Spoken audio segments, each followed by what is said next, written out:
Hi, I'm Effie, a licensed tour guide with Corfu Perspectives Guided Tours. We want to share with you some stories about places and people you may know about, but there are still a lot of secrets to be discovered. Today we are talking about Epirus.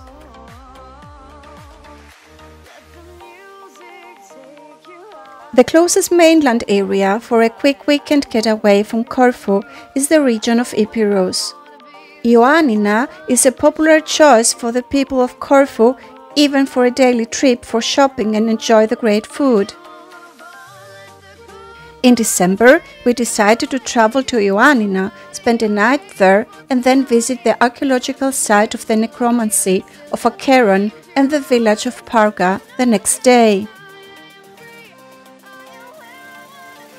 From the port of Corfu, the trip to Ioannina on the ferry takes around 1.5 hours.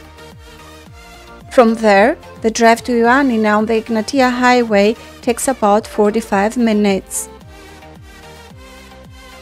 With a population of over 60,000, Ioannina is the most populous city in the Epirus area. It sits on the western side of the Lake Pamvotis and is located to the east of the city of Ioannina by around 80 kilometers.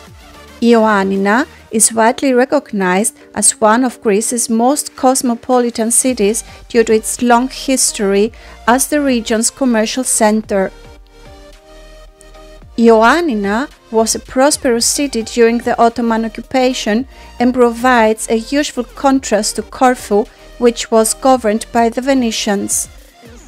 They are two great towns in proximity to each other, both lovely and steeped in history, yet they couldn't be more different in character. During the late Byzantine era, Ioannina had tremendous prosperity and substantial autonomy, drawing many wealthy Byzantine families to seek refuge after the fall of Constantinople. By 1430, the city of Ioannina had already capitulated to Ottomans, and it remained the Pashalik of Ioannina's administrative headquarters until 1868. Throughout the 18th and 19th centuries, the city served as a focal point of the development of the contemporary Greek Enlightenment. In the wake of the Balkan Wars that ended in 1913, Ioannina was handed over to Greece. As Ioannina is home to a university, students have helped make the town a bustling city with many stores, restaurants and taverns. The city of Ioannina is well known for its delectable cuisine, which features roasted lamb and pork, traditional pies and other pastries and sweets.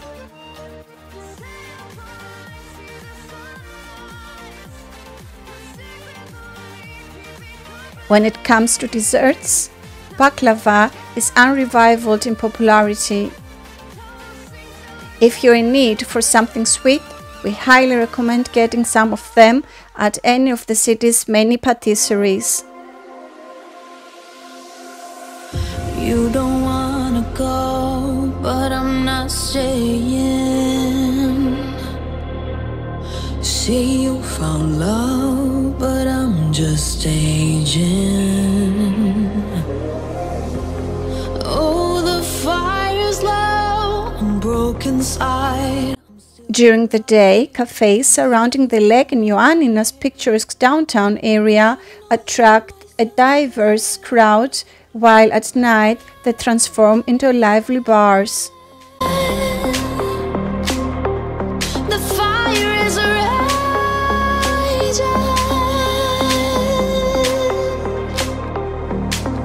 Wanna run again. With me out and let me breathe again. I'm broken inside, but I'm still alive. Yeah, I'm still alive.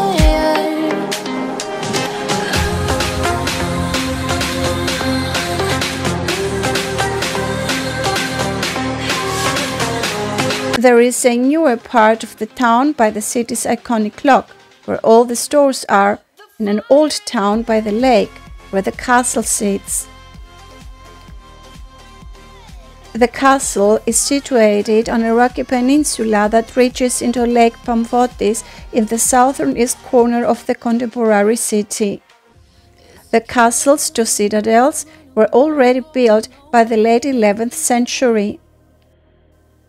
In the castle, you can visit the Byzantine Museum of Ioannina and an exhibition on the history and techniques of silversmith in Ioannina and the surrounding area, an industry that flourished during the Ottoman era. Right in the middle of the lake, there is a tiny island, which is a great place to relax and unwind.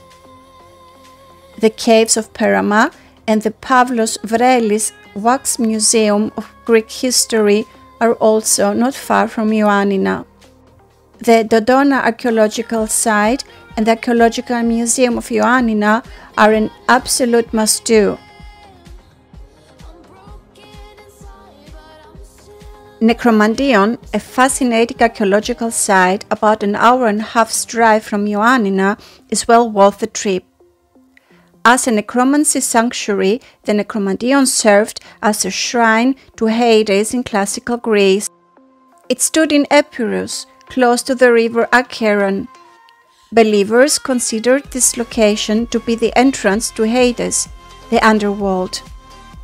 Necromantion literally means Oracle of the Dead, and it served as a meeting place for believers to commune with their forefathers who had passed on. In order to communicate with the dead, celebrants would first convene in a temple-like space and consume specific food in a narcotic combination as part of complex rites involving the usage of the necromantion. After performing a ritual cleansing and sacrificing a sheep, the devout would make their way along a maze of hallways, leaving sacrifices of each of the many iron doors along the way. After the priests asked a series of questions and chanted prayers, the devout watched as the priests rose from the ground and began to soar across the temple on the backs of the theatrical cranes. The devout took them for a long-dead relative of their own. Polygonal mansory, iron-fenced gates, an internal partition with corridors, and a building that supports the worship and rites of the infernal gods make up the necromancy temple.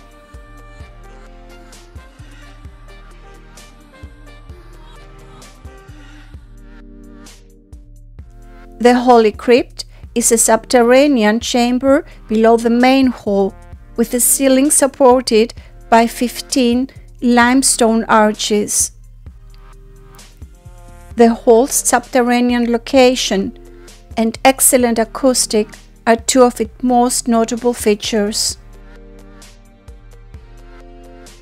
The monastery of St. John the Baptist was built in the 16th century in the main sanctuary of the Hellenistic Necromantion on its remains. Up until 1958, the monastery served as a religious center.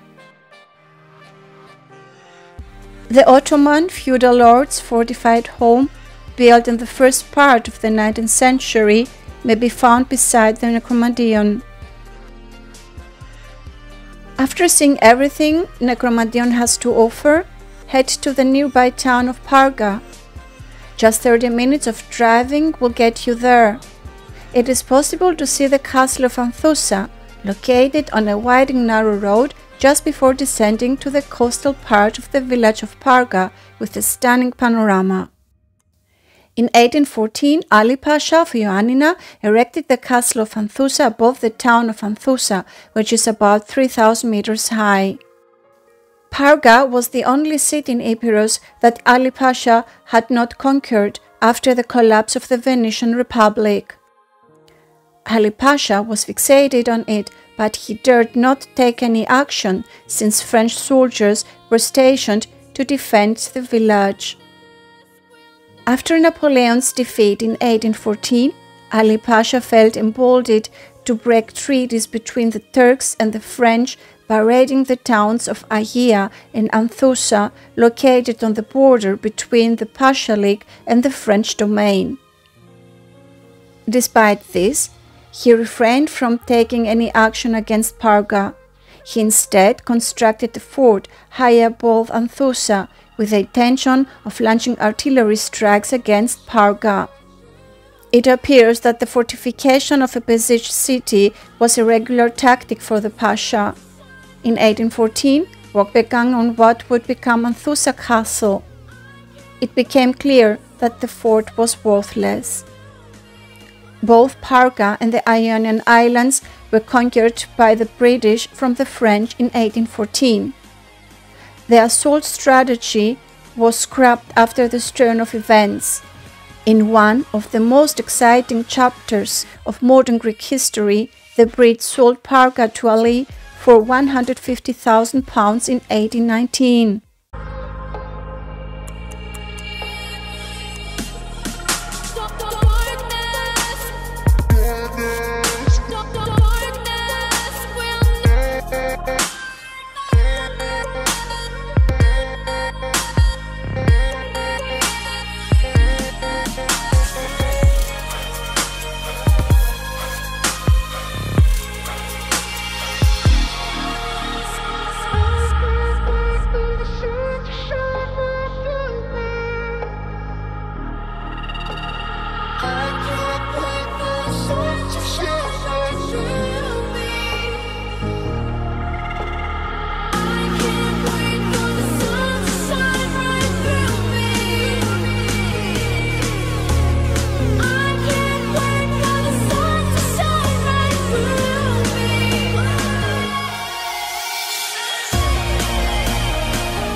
The picturesque town of Parga is located on the shore of the Ionian Sea, not far from the city of Igoumenitsa.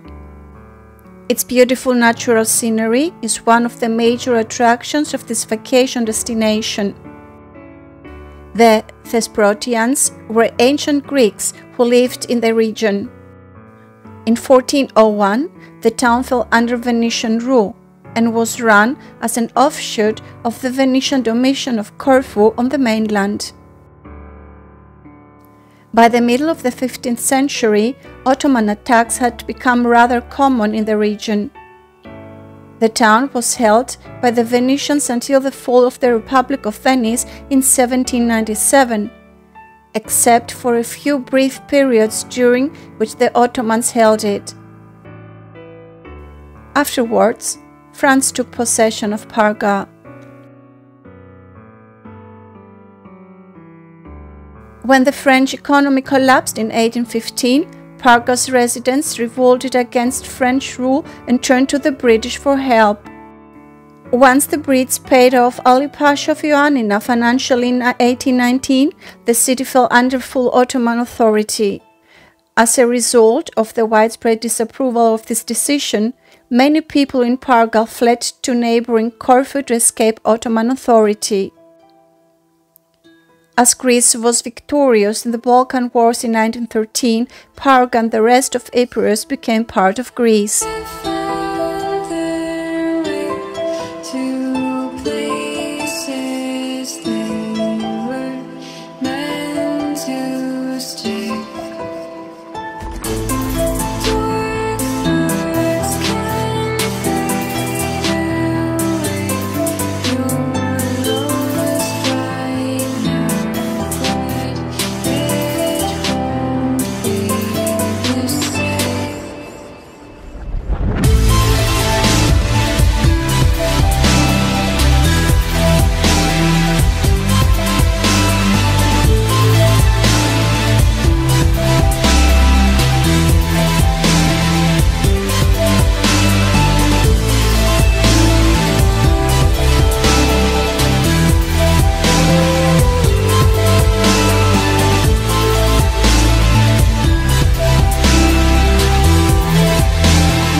As you drive or sail closer to Parga, the Venetian castle and the brightly painted traditional homes will attract your attention.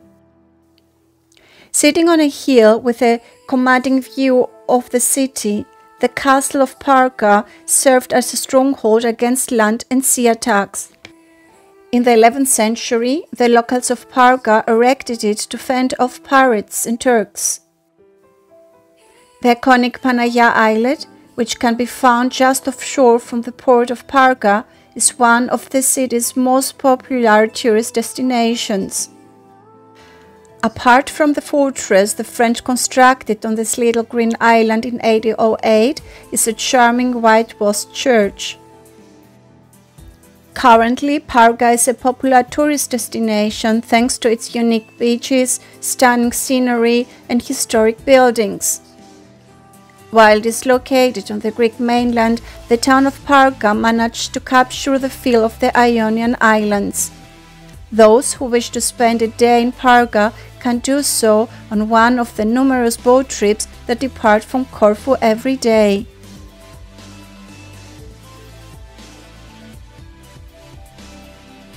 Since it was winter and all of the restaurants in Parga were shut when we visited, we opted to eat in Ikomenitsa before catching the boat back to Corfu.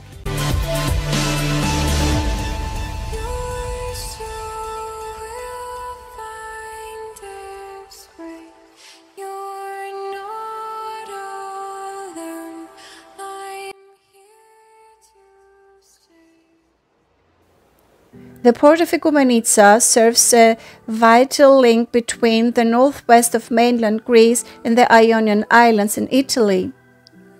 Located on the eastmost tip of the Gulf of Ikomenitsa in the Ionian Sea, the city's economy depends heavily on marine, transportation, services, agriculture and tourism.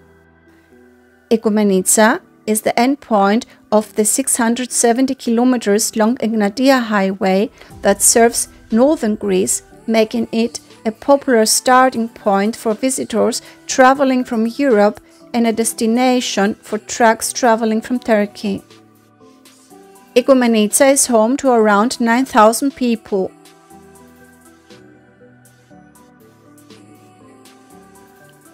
Ikomenitsa's excellent souvlaki can be found at the taverns on the pedestrian plaza behind the seaside road, as well as at the many other excellent eateries that line the road itself.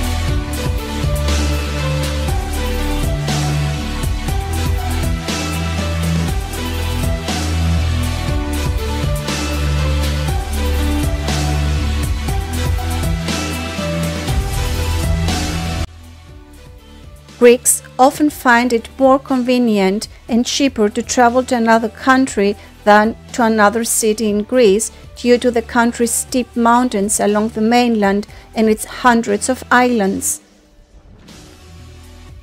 Corfu is a stunning place to call home, but getting off the island requires at least a 3-hour round trip on the ferry. As a result, the residents of Corfu town frequently take a Sunday road trip to the village of Acharavi, located to the north of Corfu. But if you're spending more than a week in Corfu, you should take a trip to the enchanting nearby province of Epirus. If you like this story and want to know more, check out our blog at corfucaeditors.com. Thanks for watching!